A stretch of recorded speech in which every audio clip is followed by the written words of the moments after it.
Cahaya matahari pagi menerobos tirai tipis di ruang tamu kecil yang sederhana namun hangat. Di dalam rumah itu, terdengar suara alunan musik lembut dari radio tua yang diletakkan di sudut meja. Bau harum bubur ayam buatan Nisa menguar di seluruh ruangan, membuat suasana pagi semakin nyaman. Rumah ini, meskipun tidak besar, adalah hasil kerja keras mereka berdua selama 5 tahun pernikahan. Setiap sudutnya dipenuhi kenangan. Mulai dari foto-foto prewedding di dinding hingga bingkai kayu kecil bertuliskan, "Rumah Cinta," yang diberikan oleh Ibu Nisa saat mereka pindah ke sini.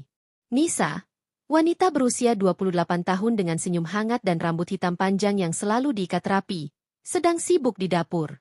Ia mengenakan celemek bunga-bunga sambil sesekali melirik jam dinding. Ardi biasanya sudah bangun pada jam segini untuk bersiap-siap ke kantor. Tapi hari ini ia masih terlihat tidur pulas di kamar. "Ardi, cepat bangun. Kamu bisa telat lagi kalau begini," panggil Nisa dengan nada lembut, meskipun ada sedikit kekhawatiran di suaranya. Akhir-akhir ini, Ardi sering terlihat lelah. Bahkan ketika akhir pekan pun ia lebih banyak menghabiskan waktu tidur daripada berkualitas bersama Nisa.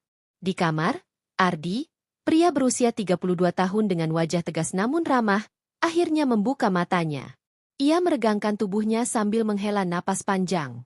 Ada sesuatu yang berbeda dari dirinya belakangan ini. Mungkin karena tekanan pekerjaan, atau mungkin ada hal lain yang belum ia ungkapkan kepada Nisa. Namun, saat melihat Nisa masuk ke kamar dengan secangkir teh hangat, senyumnya kembali muncul seperti biasa. "Maaf, sayang. Aku agak kelelahan kemarin," katanya sambil duduk di tepi tempat tidur, menerima cangkir teh dari tangan Nisa. "Kamu masak bubur lagi? Kamu tahu aku paling suka sarapan buatanmu." Nisa tersenyum, meskipun ada sedikit kerutan di dahinya. "Iya, tapi kamu harus makan cepat. Nanti telat lagi ke kantor. Sudah beberapa kali bos kamu telepon minggu ini, kan?" Ardi mengangguk pelan, tapi ada kilatan sesal di matanya. Ia tahu Nisa benar, pekerjaannya akhir-akhir ini memang menyita banyak waktu. Sebagai manajer proyek di sebuah perusahaan konstruksi ternama, tanggung jawabnya semakin besar.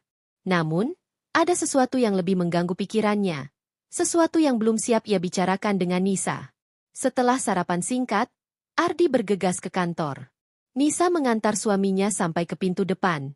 Seperti biasa. "Hati-hati di jalannya, sayang. Jangan lupa makan siang," katanya sambil melambaikan tangan. Ardi membalas lambaian itu dengan senyum tipis, tapi langkahnya terasa lebih berat dari biasanya. Saat mobilnya mulai menjauh, Nisa berdiri diam di depan pintu, memandangi jalanan kosong dengan perasaan campur aduk. Ada sesuatu yang mengganjal di hatinya, meskipun ia mencoba meyakinkan diri bahwa semuanya baik-baik saja. Sore harinya, Nisa sibuk memberikan les privat kepada murid-muridnya. Ia bekerja sebagai guru privat matematika untuk anak-anak sekolah dasar. Meskipun penghasilannya tidak sebesar gaji Ardi, Nisa sangat menikmati pekerjaannya. Ia merasa memiliki tujuan dan kebahagiaan tersendiri saat melihat murid-muridnya berhasil memahami pelajaran. Namun, di tengah kesibukannya, pikiran Nisa terus kembali ke Ardi. Ia memperhatikan bahwa suaminya semakin jarang menelepon atau mengirim pesan saat di kantor. Dulu, Ardi selalu menyempatkan diri untuk sekadar bertanya bagaimana kabarnya. Sekarang, komunikasi mereka terasa dingin, seperti ada jarak yang tak terlihat. Malam harinya, Ardi pulang lebih larut dari biasanya. Nisa sudah menyiapkan makan malam, tapi Ardi hanya makan sedikit sebelum langsung masuk ke kamar. Ketika Nisa mencoba bertanya tentang harinya, Ardi hanya menjawab singkat. "Masih banyak pekerjaan, sayang. Aku capek sekali." Nisa tidak menyerah begitu saja. Ia mencoba menunjukkan perhatiannya dengan memijat pundak Ardi, tapi suaminya tampak enggan. Ada sesuatu yang berubah. Dan Nisa mulai merasakan bahwa hubungan mereka tidak lagi seperti dulu. Minggu pagi adalah waktu favorit Nisa dan Ardi dulu. Mereka biasanya menghabiskan hari dengan bersantai di teras rumah, membaca buku, atau sekadar ngobrol ringan sambil menikmati secangkir kopi hangat. Namun, akhir-akhir ini, rutinitas itu mulai pudar. Minggu pagi kali ini pun tidak berbeda. Ardi tampak lebih banyak diam, sementara Nisa mencoba menyembunyikan kekhawatirannya di balik senyum manisnya. Nisa sedang menyapu halaman depan ketika ia melihat Ardi duduk di teras dengan ponselnya. Ia memperhatikan ekspresinya yang serius, bahkan cenderung tegang. Ada sesuatu yang aneh. Biasanya, Ardi akan tersenyum padanya atau setidaknya bertanya apa yang sedang ia lakukan. Tapi kali ini, ia hanya diam, matanya terpaku pada layar ponsel. Ardi, ada apa? Kamu kelihatan serius sekali, kata Nisa sambil mendekat, berusaha terdengar santai. Ardi buru-buru menutup layar ponselnya dan meletakkannya di samping. Enggak ada apa-apa, cuma baca email kerjaan, katanya cepat, tapi nada suaranya terdengar kurang meyakinkan.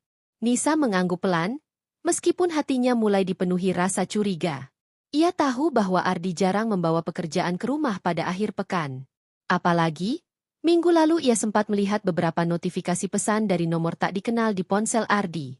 Pesan-pesan itu singkat, tapi nada tulisannya terasa intim. Saat itu, Nisa mencoba untuk tidak berpikir buruk, tapi sekarang, semua kejanggalan itu mulai terhubung dalam benaknya. Kamu yakin nggak ada masalah? Aku bisa bantu kalau ada yang mengganggu pikiranmu, kata Nisa lembut, berusaha membuka pintu komunikasi. Ardi menggeleng cepat. Beneran nggak ada apa-apa. Sayang, kamu jangan khawatir. Meskipun begitu, Nisa tidak bisa sepenuhnya tenang. Setelah selesai membersihkan halaman, ia kembali ke dalam rumah untuk menyiapkan makan siang. Sambil memotong sayuran, ia memikirkan kembali semua kejadian belakangan ini. Ardi yang semakin jarang pulang tepat waktu, komunikasi mereka yang mulai dingin, dan sekarang, ponselnya yang selalu disembunyikan. Semua itu membuat Nisa merasa seperti ada dinding tak terlihat yang mulai memisahkan mereka. Di tengah kesibukannya, Nisa tidak sengaja menemukan sesuatu yang membuatnya semakin curiga. Saat membersihkan tas kerja Ardi yang tertinggal di ruang tamu, ia menemukan sebuah struk belanja dari toko perhiasan mewah. Harga yang tertera di struk itu cukup fantastis. Jauh lebih mahal daripada barang-barang yang biasa mereka beli bersama. Nisa memegang struk itu dengan tangan gemetar, pikirannya langsung berkecamuk. Apa ini? Gumamnya pelan, mencoba menenangkan diri. Ia tahu bahwa konfrontasi langsung tanpa bukti kuat hanya akan memperkeruh suasana. Jadi, ia memutuskan untuk menyimpan struk itu dan mencari tahu lebih lanjut nanti. Sore harinya, Nisa mencoba untuk bersikap normal. Ia mengajak Ardi menonton film di ruang keluarga, sesuatu yang biasa mereka lakukan bersama. Namun, Ardi tampak tidak fokus. Matanya sesekali melirik ke arah ponselnya, seolah-olah menunggu sesuatu. Nisa memperhatikan semua itu dengan hati-hati, mencoba mencari petunjuk lain. Ardi, ingat rencana kita dulu? Untuk renovasi rumah tahun depan? Tanya Nisa tiba-tiba, mencoba mengalihkan pembicaraan ke topik yang lebih ringan. Ardi terdiam sejenak sebelum menjawab. Oh, iya, tapi mungkin kita harus menundanya dulu. Lagi banyak pengeluaran tak terduga di kantor. Jawaban itu membuat Nisa semakin curiga. Pengeluaran tak terduga? Apa maksudnya? Bukankah gaji Ardi sudah cukup besar untuk menutupi kebutuhan mereka? Pertanyaan-pertanyaan itu terus berputar di kepala Nisa. Tapi ia memilih untuk tidak mengungkitnya lebih jauh malam itu. Sebelum tidur, Nisa duduk di tepi tempat tidur, memandangi Ardi yang sudah tertidur. Hatinya dipenuhi campuran antara cinta, kekhawatiran, dan rasa ingin tahu.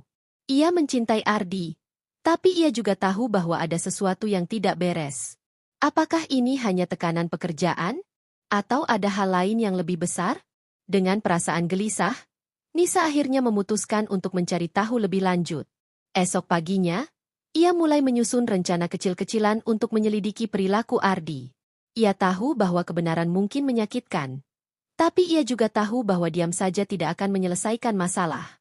Hari-hari berikutnya berjalan dengan ketegangan yang semakin terasa. Nisa mencoba untuk tetap tenang, tapi rasa curiganya terus berkembang. Ia mulai lebih sering memperhatikan gerak-gerik Ardi, mencatat setiap keanehan yang ia temui.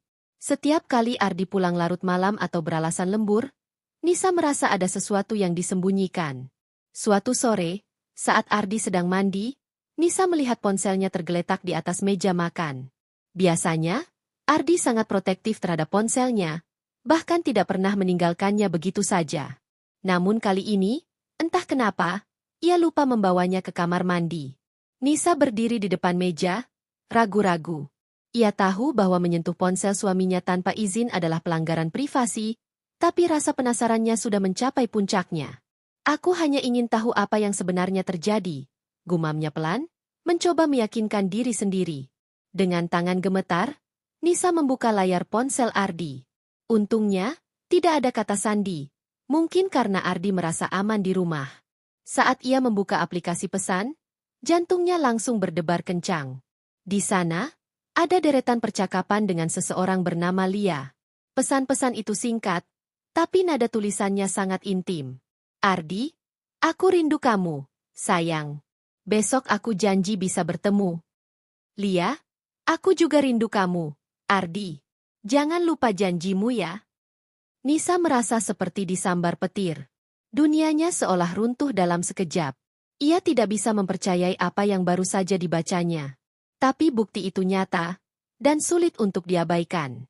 Dengan cepat, ia mengambil screenshot percakapan itu sebelum akhirnya buru-buru menutup ponsel dan meletakkannya kembali di tempat semula. Saat Ardi keluar dari kamar mandi, Nisa sudah duduk di sofa dengan wajah pucat. Ia mencoba menenangkan diri, tapi matanya berkaca-kaca. Ardi tampak tidak menyadari apapun dan langsung menuju dapur untuk mengambil air minum. Nisa, kamu kenapa? Kok kelihatan pucat? Tanya Ardi, akhirnya memperhatikan ekspresi istrinya. Nisa menggeleng cepat, berusaha menyembunyikan emosinya. Enggak apa-apa, cuma agak pusing tadi. Katanya, suaranya terdengar bergetar. Ardi tampak ragu sejenak, tapi kemudian kembali fokus pada aktivitasnya. Setelah Ardi pergi ke ruang tamu, Nisa langsung masuk ke kamarnya dan menutup pintu rapat-rapat. Ia duduk di tepi tempat tidur, memandangi screenshot percakapan itu dengan hati hancur. Pikirannya dipenuhi berbagai pertanyaan. Siapa Lia? Apakah mereka sudah lama berselingkuh? Bagaimana mungkin Ardi bisa melakukan ini padanya? Namun, di tengah kebingungannya, Nisa menyadari satu hal. Ia tidak bisa menyerah begitu saja. Ia harus mencari tahu lebih banyak sebelum mengambil keputusan apapun. Malam itu, ia mulai menyusun rencana. Ia memutuskan untuk mengumpulkan lebih banyak bukti sebelum menghadap Ardi secara langsung. Keesokan harinya, Nisa meminta izin kepada Ardi untuk pergi ke rumah sahabatnya, Rina, dengan alasan ingin berkonsultasi tentang renovasi rumah. Sebenarnya, ia ingin berbicara dengan Rina tentang apa yang baru saja ia temukan. Rina adalah sahabat dekat Nisa sejak kuliah, dan selalu menjadi tempat curhatnya ketika ia menghadapi masalah. Kamu serius? Ardi selingkuh? Tanya Rina dengan mata melebar saat Nisa menunjukkan screenshot percakapan itu. Nisa mengangguk. Air mata mulai mengalir di pipinya. Aku nggak tahu harus berbuat apa. Rin, aku cinta sama dia.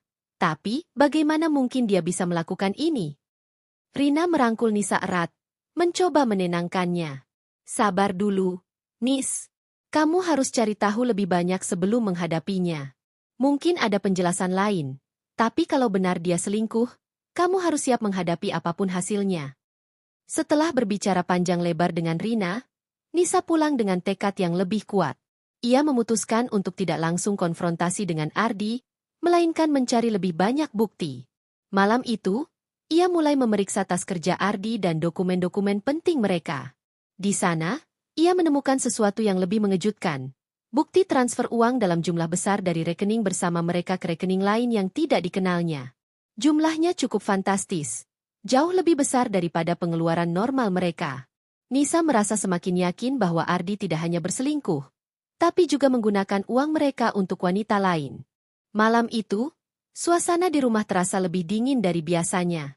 Nisa sudah mempersiapkan diri untuk menghadapi Ardi. Ia tahu bahwa percakapan ini tidak akan mudah. Tapi ia juga tahu bahwa ia tidak bisa lagi menunda-nunda. Bukti-bukti yang ia kumpulkan, percakapan dengan Lia dan bukti transfer uang, adalah senjata utamanya. Namun, meskipun ia berusaha tegar, hatinya tetap dipenuhi rasa cemas dan takut. Ardi pulang larut malam seperti biasa. Saat ia masuk rumah, Nisa sudah duduk di ruang tamu dengan wajah tenang namun tegas. Lampu ruangan sengaja dimatikan, hanya ada satu lampu meja kecil yang menyala, menciptakan suasana yang tegang. Kamu belum tidur? Tanya Ardi, tampak sedikit terkejut melihat Nisa masih terjaga. Aku menunggumu, jawab Nisa pelan. Suaranya terdengar datar tapi penuh tekad. Kita perlu bicara. Ardi tampak ragu sejenak, lalu meletakkan tas kerjanya di sofa. Ada apa? Kamu kelihatan serius. Nisa bangkit dari kursinya dan berdiri di depan Ardi. Matanya menatap lurus ke mata suaminya, mencoba mencari kejujuran di sana. Aku menemukan sesuatu, Ardi. Sesuatu yang sulit aku terima. Ardi tampak semakin gugup. Apa maksudmu? Tanpa basa-basi lagi, Nisa mengeluarkan ponselnya dan menunjukkan screenshot percakapan antara Ardi dan Lia. Wajah Ardi langsung berubah pucat. Ia membeku di tempat, tidak tahu harus berkata apa. Ini siapa? Ardi? Siapa Lia? Tanya Nisa. Suaranya mulai bergetar. Kenapa kamu mentransfer uang begitu banyak ke rekening lain? Apa ini semua untuk dia? Ardi terdiam beberapa saat, matanya tertunduk. Akhirnya, ia menghela napas panjang dan duduk di sofa. Wajahnya terlihat lelah dan bersalah. Nisa, aku tidak tahu harus mulai dari mana. Coba jelaskan, desak Nisa. Air mata mulai mengalir di pipinya. Aku layak tahu kebenarannya. Ardi mengangkat wajahnya, matanya penuh penyesalan. Lia, dia adalah sekretaris baru di kantor. Kami sudah dekat beberapa bulan ini. Aku tidak bermaksud untuk menyakitimu, tapi aku merasa ada sesuatu yang hilang dalam hubungan kita. Lia membuatku merasa hidup kembali. Nisa terdiam, hatinya hancur mendengar pengakuan itu. Ia merasa seperti dunianya runtuh dalam sekejap. Semua kenangan indah mereka, semua rencana masa depan yang mereka bicarakan, semuanya ternyata hanya ilusi bagi Ardi. Lalu, apa rencanamu sekarang? Apa kamu akan meninggalkanku untuk dia? Tanya Nisa dengan suara bergetar. Ardi tampak semakin bingung dan tertekan. Aku ingin kita berpisah. Nisa, aku sudah tidak bisa melanjutkan hubungan ini. Aku mencintai Lia, dan aku ingin memulai hidup baru dengannya. Nisa merasa seperti dadanya diremas. Ia mencoba menahan tangisnya, tapi air matanya terus mengalir. Lalu, bagaimana dengan rumah ini? Rumah yang kita bangun bersama? Apa kamu juga akan menjualnya untuknya? Ardi mengangguk pelan, wajahnya penuh rasa bersalah. Ya, aku butuh uang untuk membeli apartemen baru untuk Lia. Aku tahu ini tidak adil, tapi aku tidak punya pilihan lain. Nisa merasa seperti disambar petir untuk kedua kalinya. Tidak hanya hatinya yang hancur, tapi juga impian mereka tentang masa depan bersama lenyap begitu saja. Ia tidak pernah membayangkan bahwa Ardi akan melakukan hal sejauh ini padanya. Jadi, semua ini hanya soal uang dan wanita lain? 5 tahun pernikahan kita tidak berarti apa-apa bagimu? Tanya Nisa dengan suara bergetar, mencoba mencerna semua yang baru saja ia dengar. Ardi tidak menjawab. Ia hanya duduk di sana. Wajahnya penuh penyesalan, tapi keputusannya sudah bulat. Setelah beberapa saat, Nisa bangkit dari kursinya. Ia mencoba menenangkan diri, meskipun hatinya hancur berkeping-keping. Baik, Ardi. Kalau itu yang kamu inginkan, aku tidak akan menghalangi. Tapi aku tidak akan membiarkan kamu menjual rumah ini begitu saja tanpa perlawanan. Ini bukan hanya milikmu. Ini milik kita berdua. Ardi tampak terkejut mendengar nada tegas Nisa. Ia tidak menyangka bahwa istrinya yang biasanya lembut dan sabar akan bersikap sekuat ini. Aku akan melawanmu jika perlu, Ardi. Aku akan memastikan bahwa hak-hakku atas rumah ini dilindungi. Lanjut Nisa dengan suara tegas, meskipun matanya masih berkaca-kaca. Setelah mengatakan itu, Nisa masuk ke kamar mereka dan menutup pintu rapat-rapat. Ia duduk di tepi tempat tidur, memandangi foto-foto pernikahan mereka yang terpajang di dinding. Hatinya hancur. Tapi ia tahu bahwa ia harus bangkit. Ia tidak akan membiarkan Ardi mengambil segalanya darinya begitu saja. Malam setelah konfrontasi besar itu, Nisa tidak bisa tidur. Ia duduk di tepi jendela kamar, memandangi langit malam yang gelap. Hatinya masih dipenuhi rasa sakit. Tapi ia tahu bahwa ia tidak punya waktu untuk larut dalam kesedihan. Ardi sudah membuat keputusannya. Dan sekarang giliran Nisa untuk memutuskan langkah apa yang harus ia ambil. Keesokan paginya, Nisa bangun lebih awal. Ia merapikan diri, lalu pergi ke rumah sahabatnya, Rina, seperti biasa. Namun kali ini, ia tidak hanya datang untuk mencari dukungan moral, ia juga butuh saran praktis. Rin, aku butuh bantuanmu, kata Nisa saat mereka duduk di ruang tamu Rina. Aku harus melawan Ardi soal rumah itu. Aku tidak bisa membiarkan dia menjualnya begitu saja. Rina mengangguk. wajahnya serius. Kamu benar, Nis. Kamu harus melindungi hak-hakmu.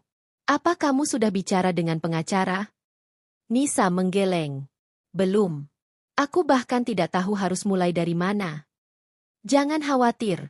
Aku punya kenalan pengacara yang sangat baik. Namanya Budian. Dia spesialis dalam kasus perceraian dan harta bersama. Aku bisa menghubungimu dengannya, kata Rina sambil meraih ponselnya. Beberapa jam kemudian, Nisa bertemu dengan Budian di sebuah kafe kecil. Pengacara itu adalah wanita parubaya dengan penampilan profesional dan sikap yang tenang. Setelah mendengarkan cerita Nisa, Budian langsung memberikan beberapa saran praktis.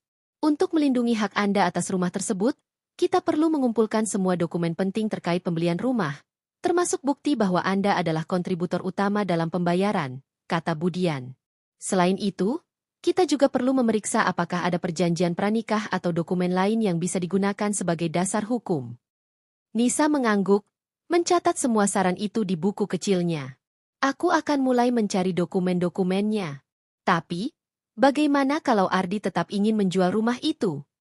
Budian tersenyum tipis. Jika dia mencoba menjual rumah tanpa persetujuan Anda, kita bisa mengajukan gugatan untuk menghentikan proses penjualan. Rumah itu adalah aset bersama, jadi dia tidak bisa bertindak sendiri tanpa izin Anda. Setelah pertemuan itu, Nisa pulang dengan tekad yang lebih kuat. Ia mulai mencari semua dokumen penting yang berkaitan dengan rumah mereka. Di antara tumpukan kertas di lemari arsip, ia menemukan sesuatu yang sangat penting. Bukti bahwa sebagian besar uang untuk pembelian rumah berasal dari tabungannya sendiri. Selama ini, ia adalah tulang punggung finansial keluarga, meskipun Ardi selalu mengambil alih peran kepala keluarga. Sementara itu, Ardi semakin tenggelam dalam hubungannya dengan Lia.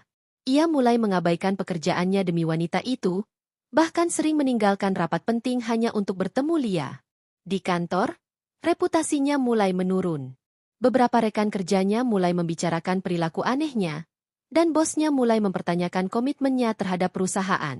Suatu sore, Ardi bertemu Lia di sebuah kafe mewah. Wanita itu tampak cantik seperti biasa, tapi ada sesuatu yang berbeda dalam sikapnya. Lia mulai menuntut lebih banyak uang dan perhatian dari Ardi. Aku butuh apartemen baru. Ardi, kamu janji akan membelikanku satu, kan?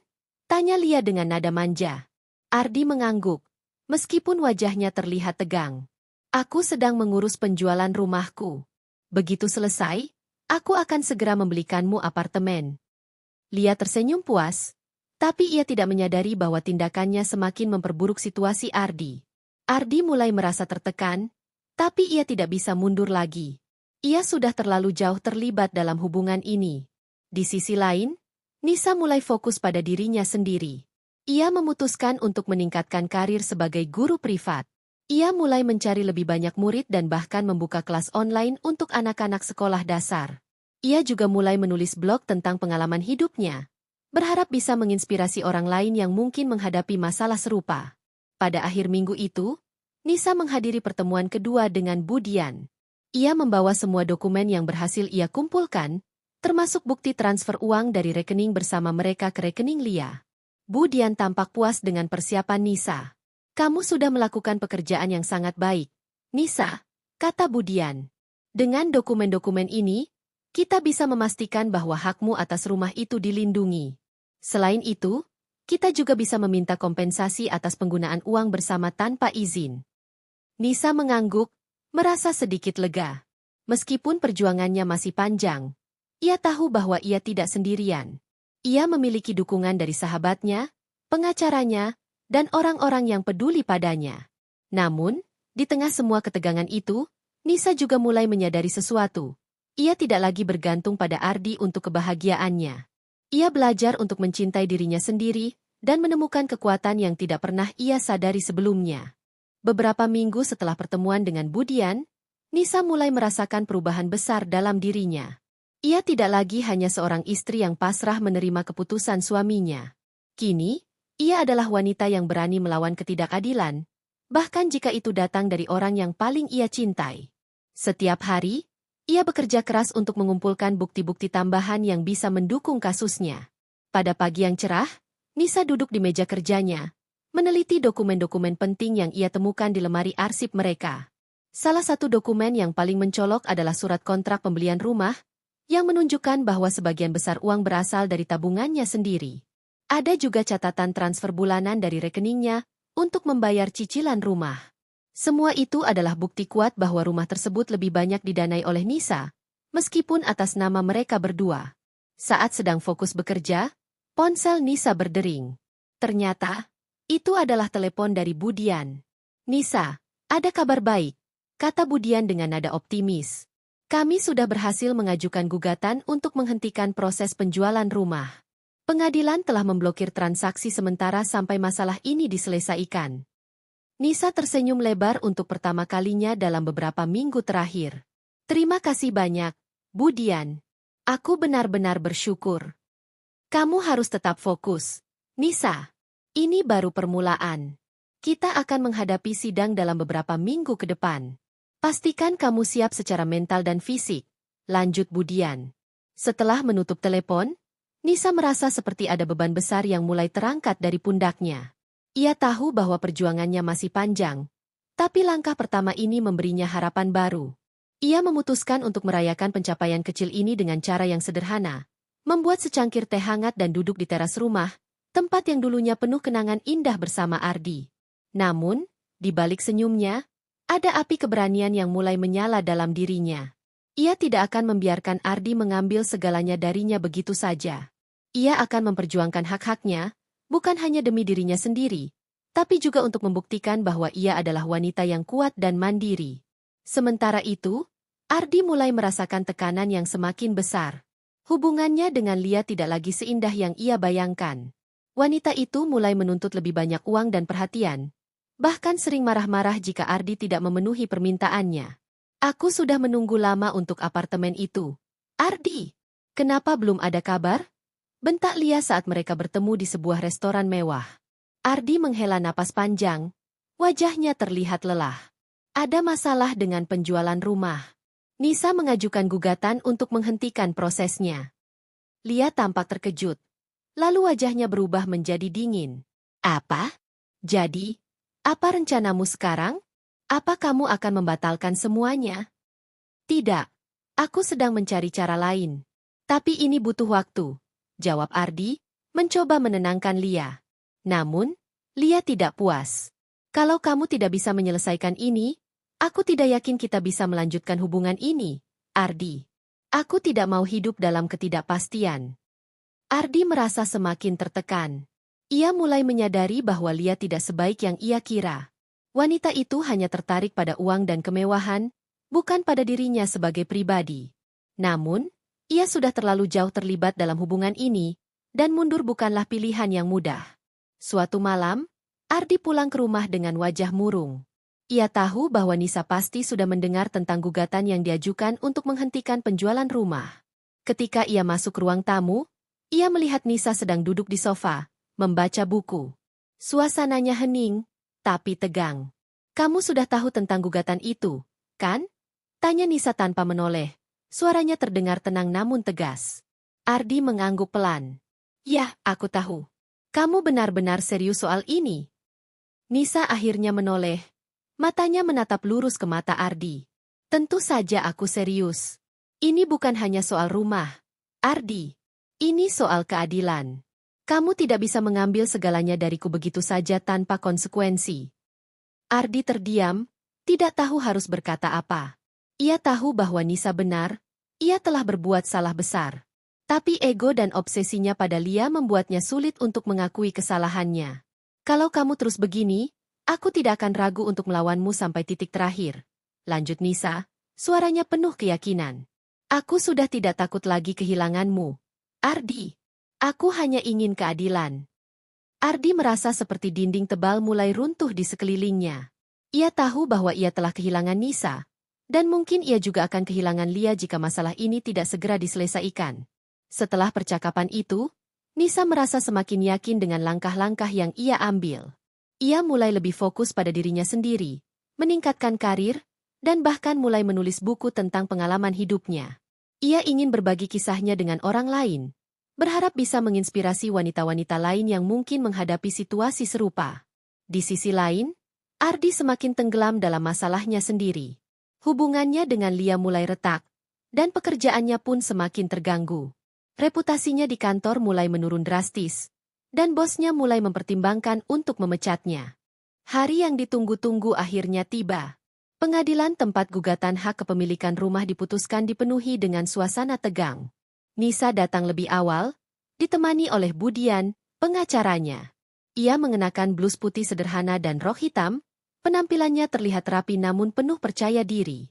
Di sisi lain, Ardi juga hadir, ditemani oleh pengacaranya sendiri. Wajahnya tampak lelah, seperti orang yang sudah tidak tidur berhari-hari.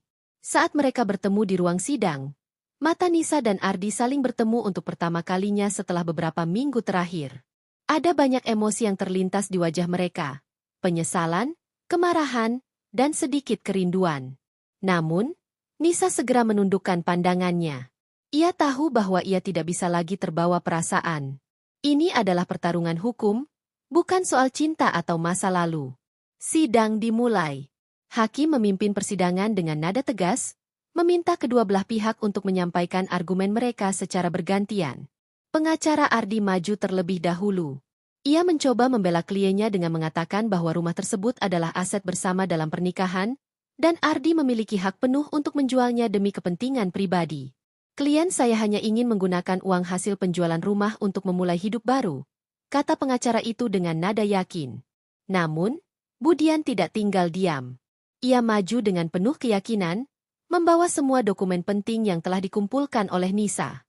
Yang mulia, meskipun rumah ini atas nama kedua belah pihak, ada bukti kuat bahwa sebagian besar pembelian rumah didanai oleh klien saya, Nisa. Selain itu, klien kami juga menemukan bahwa suaminya telah menggunakan uang bersama tanpa izin untuk kepentingan pihak ketiga.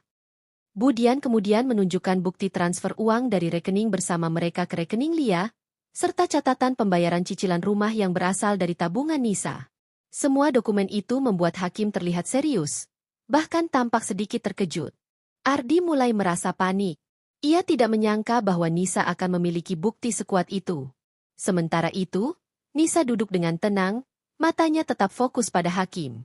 Ia tahu bahwa ini adalah momen penting dalam hidupnya, dan ia tidak boleh menyerah sekarang. Setelah mendengarkan argumen dari kedua belah pihak, hakim memutuskan untuk melakukan sidang tertutup untuk memeriksa lebih lanjut dokumen-dokumen yang diajukan. Beberapa jam kemudian, sidang dilanjutkan, dan hakim akhirnya memberikan keputusan. Setelah mempertimbangkan semua bukti dan argumen yang diajukan, pengadilan memutuskan bahwa rumah tersebut tetap menjadi milik Nisa. Ardi harus membayar kompensasi sebesar separuh nilai rumah kepada Nisa sebagai bentuk tanggung jawab atas penggunaan uang bersama tanpa izin, kata hakim dengan nada tegas. Keputusan itu membuat Nisa tersenyum lega. Ia tidak hanya berhasil melindungi rumah yang ia bangun bersama Ardi, tapi juga mendapatkan keadilan atas tindakan suaminya yang tidak adil. Di sisi lain, Ardi tampak hancur. Ia tidak hanya kehilangan rumah, tapi juga harga dirinya sebagai suami dan kepala keluarga.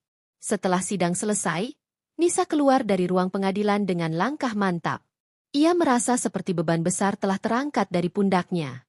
Rina, sahabatnya, sudah menunggu di luar dengan senyum lebar. "Kamu hebat, Nis. Kamu benar-benar melakukannya," kata Rina sambil memeluk Nisa erat. Nisa tersenyum, meskipun air mata kebahagiaan mulai mengalir di pipinya. "Aku tidak bisa melakukannya tanpa dukunganmu, Rin. Terima kasih banyak." Di sisi lain, Ardi keluar dari ruang sidang dengan wajah murung.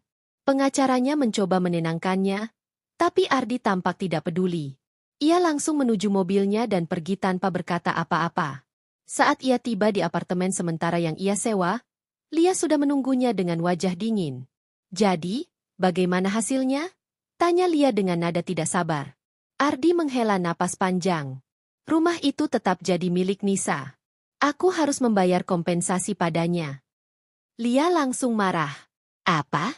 Jadi, kamu gagal mendapatkan uang itu? Lalu, bagaimana dengan janjimu untuk membelikanku apartemen?" Ardi merasa semakin tertekan. Aku akan mencari cara lain. Tapi ini butuh waktu." Lia tertawa sinis. "Waktu? Aku sudah menunggu cukup lama. Ardi, kalau kamu tidak bisa menepati janji, Mungkin kita harus mengakhiri hubungan ini.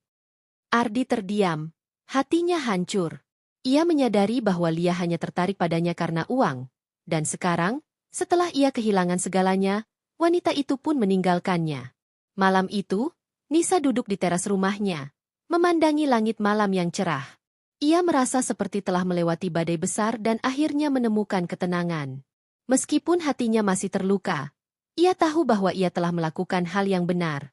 Ia tidak lagi bergantung pada Ardi untuk kebahagiaannya. Ia telah menemukan kekuatan dalam dirinya sendiri. Aku bisa melalui ini, gumamnya pelan, senyum tipis terlihat di wajahnya. Aku lebih kuat daripada yang aku kira. Beberapa hari setelah sidang, Nisa masih merasakan campuran emosi, kelegaan karena berhasil melindungi rumahnya, tapi juga kesedihan mendalam atas runtuhnya pernikahannya. Namun, di tengah semua itu, ia mulai menyadari bahwa hidupnya tidak berakhir di sini. Ia memiliki kesempatan untuk memulai lagi, bahkan mungkin menjadi versi dirinya yang lebih baik. Suatu pagi, saat sedang membersihkan lemari arsip, Nisa menemukan sebuah amplop tebal yang berisi uang kompensasi dari Ardi. Uang itu adalah separuh nilai rumah mereka, jumlah yang cukup besar untuk memulai hidup baru. Nisa duduk di tepi tempat tidur, memandangi amplop itu dengan pikiran penuh pertimbangan. Apa yang harus aku lakukan dengan uang ini? Gumamnya pelan. Ia bisa saja menggunakan uang itu untuk renovasi rumah, atau menabungnya untuk masa depan. Tapi ada sesuatu dalam hatinya yang mengatakan bahwa ia harus melakukan sesuatu yang lebih bermakna. Setelah beberapa saat berpikir, sebuah ide mulai terlintas di benaknya. Nisa memutuskan untuk menyumbangkan separuh dari uang kompensasi tersebut kepada Yayasan Pendidikan Anak-anak Kurang Mampu, sebuah lembaga nirlaba yang membantu anak-anak dari keluarga miskin untuk mendapatkan akses pendidikan yang layak. Ia tahu bahwa pendidikan adalah salah satu hal terpenting dalam hidup, dan ia ingin berbagi kebahagiaan serta harapan kepada orang-orang yang membutuhkan. Keesokan harinya, Nisa pergi ke kantor yayasan tersebut. Saat ia menyerahkan cek sumbangan, para staf yayasan tampak terkejut dan sangat bersyukur. Bu Nisa, kami tidak tahu harus berkata apa. Sumbangan ini akan sangat membantu banyak anak untuk melanjutkan sekolah mereka, kata direktur yayasan dengan mata berkaca-kaca. Nisa tersenyum lembut. Ini adalah cara saya untuk memberi kembali kepada dunia. Semoga uang ini bisa membawa harapan bagi masa depan mereka. Berita tentang sumbangan Nisa mulai menyebar dengan cepat. Beberapa media lokal meliput ceritanya, dan Nisa pun menjadi sorotan publik. Banyak orang yang terinspirasi oleh tindakannya, bukan hanya karena ia berhasil melawan ketidakadilan, tapi juga karena ia memilih untuk menggunakan uang itu untuk kebaikan, bukan balas dendam. Berita tentang Nisa tidak hanya menginspirasi masyarakat, tapi juga membuat Ardi merasa semakin malu. Ia membaca artikel tentang sumbangan Nisa di salah satu situs berita online. Wajahnya langsung pucat saat membaca judul artikel, istri sah yang dikhianati suami justru sumbangkan uang kompensasi untuk anak-anak kurang mampu. Ardi merasa seperti ditampar oleh kenyataan. Ia tidak hanya kehilangan rumah dan harga dirinya, tapi juga kehilangan kesempatan untuk menjadi pribadi yang lebih baik. Di sisi lain, Lia semakin menjauh darinya. Wanita itu bahkan sudah pindah ke apartemen lain tanpa memberitahunya. Saat Ardi mencoba menghubungi Lia, ia hanya mendapat jawaban dingin. Aku sudah muak dengan semua ini. Ardi, kamu tidak bisa memberiku apa-apa lagi. Aku tidak mau terlibat denganmu lagi. Ardi merasa seperti hidupnya runtuh sepenuhnya. Ia kehilangan segalanya. Rumah, istri, wanita yang ia cintai, dan bahkan martabatnya sebagai pria. Ia mulai menyadari bahwa semua ini adalah hasil dari keegoisannya sendiri. Di sisi lain, Nisa merasa semakin damai dengan dirinya sendiri. Ia mulai fokus pada karir dan hobi barunya. Blog yang ia tulis tentang pengalaman hidupnya mulai mendapatkan banyak pembaca. Banyak wanita yang mengiriminya pesan, berterima kasih karena ceritanya telah memberi mereka kekuatan untuk bangkit dari situasi serupa. Aku tidak menyangka bahwa ceritaku bisa menginspirasi begitu banyak orang, kata Nisa kepada Rina saat mereka bertemu di kafe. Rina tersenyum. Itu karena kamu tidak hanya bertahan, tapi juga memilih untuk melakukan sesuatu yang positif.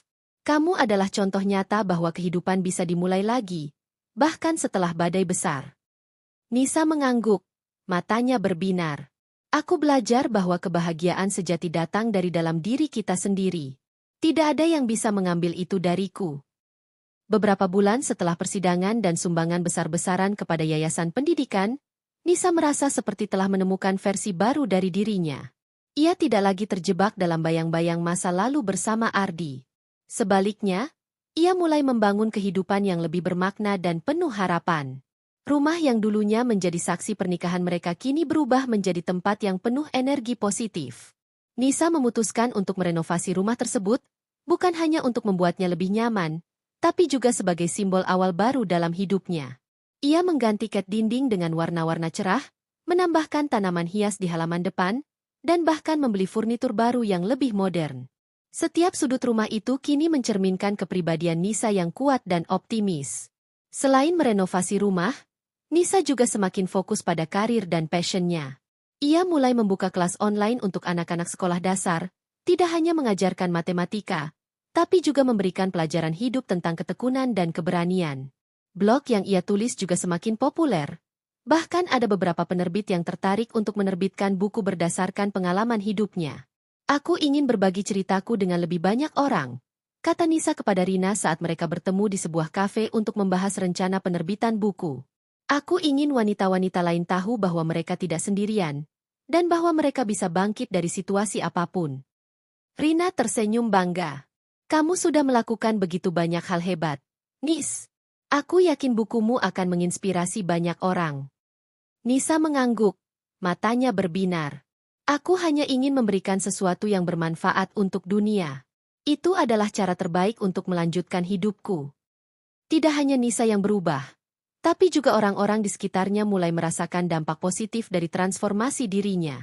Banyak murid-muridnya yang mulai menunjukkan perkembangan signifikan, baik secara akademis maupun emosional. Beberapa dari mereka bahkan mengirimkan surat ucapan terima kasih kepada Nisa, mengatakan bahwa pelajaran hidup yang ia ajarkan telah membantu mereka menghadapi masalah di rumah atau sekolah. Di sisi lain, sumbangan Nisa kepada yayasan pendidikan juga mulai menunjukkan hasil nyata.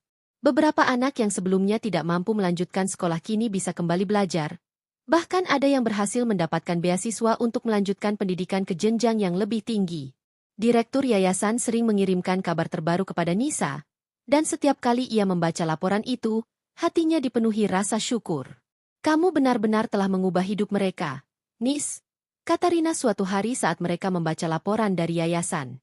Nisa tersenyum lembut. "Bukan aku yang mengubah hidup mereka. Mereka sendiri yang memiliki potensi besar. Aku hanya membantu membuka pintu kesempatan untuk mereka." Meskipun Nisa telah berhasil membangun hidup baru, ia masih sesekali memikirkan Ardi. Bukan karena ia masih mencintainya, tapi karena ia penasaran dengan apa yang terjadi pada mantan suaminya. Suatu hari, ia mendengar kabar dari teman lama bahwa Ardi telah dipecat dari pekerjaannya karena performa buruk dan perilaku tidak profesional. Kabar itu membuat Nisa sedikit sedih. Tapi ia juga menyadari bahwa itu adalah konsekuensi dari pilihan-pilihan yang Ardi buat. "Aku tidak membenci dia," kata Nisa kepada Rina saat mereka membicarakan kabar itu. "Aku hanya berharap dia bisa belajar dari kesalahannya dan memperbaiki dirinya sendiri."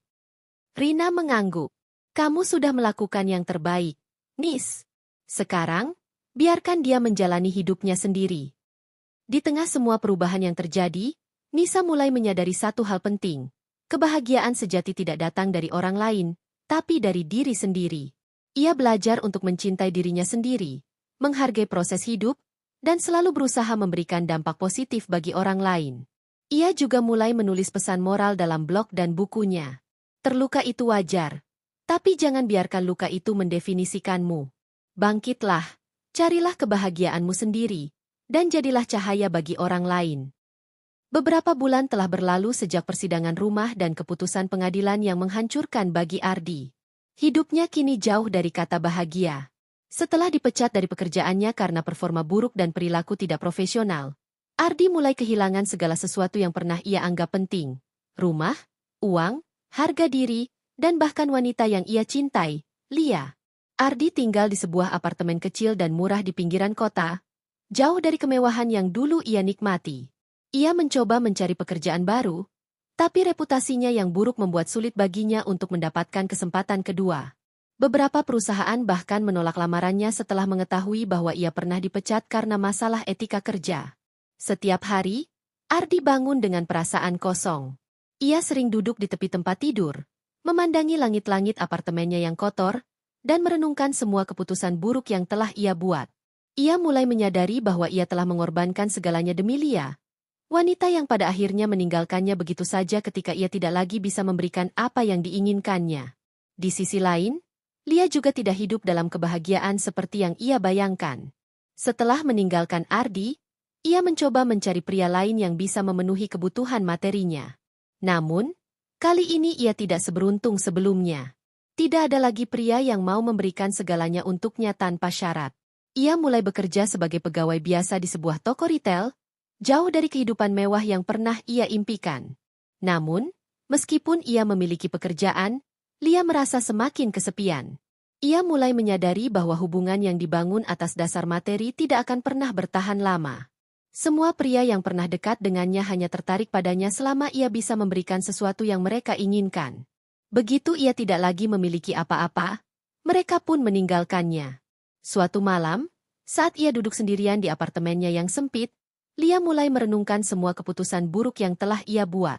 Ia menyadari bahwa ia telah membuang-buang waktu dan energinya untuk mengejar kemewahan semu, sementara ia kehilangan hal-hal yang lebih penting dalam hidup, cinta yang tulus, persahabatan, dan rasa hormat dari orang lain. Apa aku salah? Gumamnya pelan, air mata mulai mengalir di pipinya. Kenapa hidupku berakhir seperti ini? Pada suatu sore, Ardi secara tidak sengaja bertemu Lia di sebuah minimarket kecil. Awalnya, mereka saling menghindari tatapan satu sama lain. Tapi akhirnya Lia memutuskan untuk mendekati Ardi. "Ardi, apa kabar?" tanya Lia dengan nada canggung. Ardi mengangkat wajahnya, matanya penuh penyesalan. "Kamu masih bertanya kabar? Aku sudah kehilangan segalanya. Lia, rumah, pekerjaan, harga diriku semuanya." Lia terdiam sejenak, lalu menghela napas panjang. "Aku juga tidak bahagia, Ardi. Aku menyesal meninggalkanmu." Ardi tertawa sinis. "Menyesal? Sekarang kamu bilang menyesal? Kamu hanya ingin kembali padaku karena kamu tidak punya siapa-siapa lagi, kan?" Lia tidak bisa membantah. Ia tahu bahwa Ardi benar. Ia hanya mendekatinya karena ia merasa kesepian dan putus asa. Tapi Ardi sudah tidak peduli lagi. Ia sudah kehilangan segalanya. Dan ia tidak ingin mengulangi kesalahan yang sama. "Maaf, Lia. Aku sudah tidak bisa mempercayaimu lagi," kata Ardi dingin. Lalu berbalik dan pergi meninggalkan Lia yang terdiam di tengah minimarket. Setelah pertemuan itu, Ardi mulai merenungkan hidupnya. Ia menyadari bahwa semua ini adalah hasil dari keegoisannya sendiri. Ia telah meninggalkan Nisa, wanita yang selalu mencintainya dengan tulus, demi Lia, wanita yang hanya tertarik padanya karena uang. Ia juga menyadari bahwa ia telah mengabaikan nilai-nilai penting dalam hidup, kejujuran, tanggung jawab, dan cinta yang tulus. "Aku sudah kehilangan segalanya," gumamnya pelan saat ia duduk di tepi jendela apartemennya, memandangi langit malam yang gelap. "Tapi mungkin ini adalah hukuman yang pantas untuk semua kesalahan yang aku buat." Meskipun ia merasa hancur, Ardi mulai mencoba memperbaiki dirinya sendiri. Ia melamar pekerjaan di sebuah perusahaan kecil, meskipun gajinya jauh lebih rendah daripada pekerjaan sebelumnya. Ia juga mulai belajar untuk hidup sederhana dan menghargai hal-hal kecil yang sebelumnya ia abaikan.